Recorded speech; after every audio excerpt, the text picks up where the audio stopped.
Andro, Winnie, dan pemirsa, kemampuan dari siswa sekolah menengah kejuruan nampaknya tidak diragukan lagi. Terbukti kini kreativitas dari siswa SMK terus berkembang. Di Klaten, Jawa Tengah, ada dua siswa SMK Pangudi Luhur Leonardo Klaten yang berhasil merakit sebuah robot anti teror. Robot ini berfungsi sebagai pengganti manusia untuk mendekati objek atau sasaran yang dinilai membahayakan. Nanti saya akan mengajak Anda pemirsa untuk berkenalan langsung dengan para penemunya. Namun saat ini saya sudah bersama dengan guru pembimbing dan kepala sekolah dari SMK Leonardo Klaten. Selamat pagi, Pak. Selamat pagi, Mbak. Selamat pagi, Pak. Selamat pagi, Mbak. Nah, Bapak, ini seperti apa pembimbingan yang dilakukan kepada siswa hingga akhirnya robot ini bisa tercipta? Ya, secara garis besar kami hanya mengarahkan atau memberi petunjuk dalam perakitan sebagai teman untuk mencari solusi, terus sekaligus membantu dalam mewujudkan kreativitas mereka, itu saja. Motivasi apa yang diberikan hingga akhirnya terus berkreasi dan menciptakan inovasi yang luar biasa ini? Untuk motivasinya sebenarnya berasal dari mereka sendiri, keinginan untuk berkarya, mewujudkan kreativitas, membuat sesuatu yang berguna untuk orang banyak, itu yang mendorong mereka untuk membuat karya-karya seperti ini. Kendalanya apa ini, Pak, yang ditemukan selama pembimbingan? Oh iya, untuk kendala ini yang kami alami, yang terutama waktu ya, Mbak ya. Mereka masih harus belajar sampai jam 1:30, bahkan sampai jam 4:30, dan masih harus mengerjakan robot ini. Yang kedua, kemungkinan untuk mencari komponen-komponen untuk membuat robot ini di Klaten masih sangat sulit.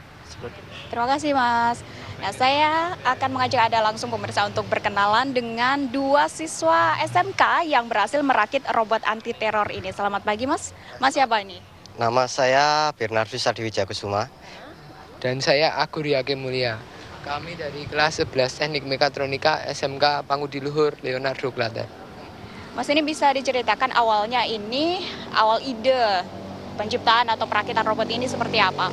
Ya, ini awalnya itu adalah dari tugas akhir kami di semester 2 yang lalu. Kami membuat ini untuk membantu sebenarnya. Membantu kepolisian dalam mengambil barang-barang yang berbahaya, seperti itu.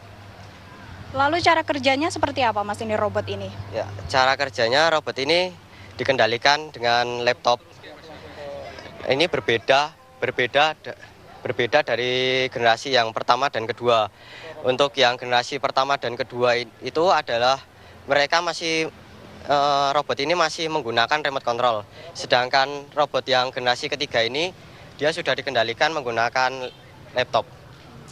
Lalu sedangkan untuk jarak kendalinya sendiri untuk generasi ketiga itu sekitar 500 sampai 1 km. Sedangkan untuk yang generasi pertama dan generasi kedua itu hanya sekitar 5 meter.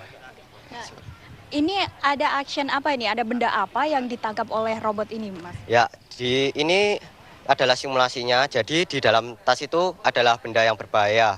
Lalu robot ini juga dilengkapi dengan lengan robot yang berfungsi untuk mengamankan benda tersebut. Ada komponen apa saja yang terdapat dalam robot anti teror ini, Mas? Ya, selain lengan robot, di robot anti teror ini terdapat beberapa komponen, yaitu ada kamera yang bisa memancarkan gambar untuk kita tangkap di laptop untuk pengandaliannya. Sedangkan itu kita juga dilengkapi dengan senter yang juga dikendalikan dari jarak jauh. Nah, itu fungsinya untuk agar bisa dikendalikan saat malam hari, seperti itu. Lalu untuk cahaya sendiri itu fungsinya untuk apa, Mas? Apa untuk ketika pengintaian malam hari atau seperti apa? Ya, seperti itu. Untuk senternya sendiri pencahayaan itu untuk agar dari kamera itu bisa menangkap gambar saat robot ini dijalankan saat malam hari. Lalu tadi juga sempat disebutkan bahwa ini dihubungkan dengan laptop. Nah, dalam laptop sendiri itu ada bagian-bagian atau ada komponen seperti apa sehingga bisa dihubungkan dan bisa mengintai objek? Ya, di dalam laptop sendiri itu kita sambungkan dengan serial. Jadi di laptop itu kita sudah merangkai sebuah komponen yang untuk memancarkan sinyal ke robot ini. Jadi di robot sendiri ini juga ada penerimanya sehingga dapat menjalankan sesuai perintah yang kita inginkan. Nah, awal idenya seperti apa nih? Apakah mungkin banyaknya aksi teror di Indonesia mungkin sehingga berkreasi menciptakan robot anti teror ini, Mas? Ya, salah satunya itu yaitu karena robot ini di Indonesia itu masih sangat jarang karena harganya sangat mahal, maka kita berinovasi untuk membuatnya ini dengan harga yang lebih murah dengan kualitas yang hampir menyerupai seperti itu. Membutuhkan waktu berapa lama untuk merakit ini dan berapa banyak biaya yang sudah dikeluarkan untuk menciptakan satu robot anti teror ini, Mas? Ya, untuk yang generasi ketiga ini kita menghabiskan dana sekitar 15 juta. Nah, ini dengan kita waktu pembuatan itu sekitar 2 bulan. Sedangkan untuk generasi yang kedua itu kita sekitar menghabiskan dana sekitar 8 juta. Sedangkan generasi pertama itu sekitar 3 juta. Jadi riset kami totalnya itu sekitar 25 juta dari generasi awal sampai generasi ketiga ini. Satu lagi, Mas, ada rencana nggak untuk memperbaiki atau menyempurnakan dan memperbanyak robot ini? Ya, karena kami masih mendapat dukungan dana penuh dari sekolah, maka ini adalah suatu kendala juga karena kami juga membutuhkan suatu seperti investor yang bisa untuk riset ke depannya pengembangan robot ini. Oke, terima kasih, Mas, atas inovasinya.